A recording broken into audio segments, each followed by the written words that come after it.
Hi friends, இன்றைக்கி பார்த்தீங்கன்னா எங்கள் வீட்டில் சாதம், அதுக்கு வந்து சாம்பார், ஓகேங்களா. அடுத்து முட்டை வந்து மசாலாவெல்லாம் போட்டு ஒரு இது மாதிரி பண்ணியிருக்கேன் புதுசாக. நல்லாவே வந்திருக்கு, டேஸ்ட்டாக இருக்குது. சரி, எங்கள் மாமா கிட்ட கேட்கலாம் சாப்பிட்டு எப்படி இருக்குதுன்னு சொல்லட்டும். சாப்பிட்டு பாருங்கம்மா.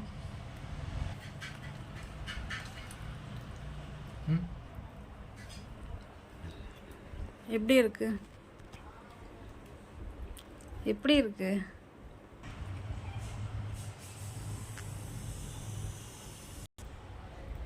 எப்படி இருக்கு? சூப்பரா இருக்கு. முட்டை பொரியல் இது வந்து டிஃப்ரெண்டா இருக்கு. இது வந்து கிரேவி மாதிரி முட்டை நாங்களே மசாலா அரைச்சு பண்ணோம். அதே மாதிரி ஒயிட் ரைஸ், சாம்பார் சூப்பரா இருக்கு. எல்லாமே பொண்டாட்டி தான் காலையிலேருந்து கஷ்டப்பட்டு செஞ்சா. எப்பயுமே நல்லா தான் இருக்கும். இன்னைக்கு கொஞ்சம் டிஃப்ரெண்டாக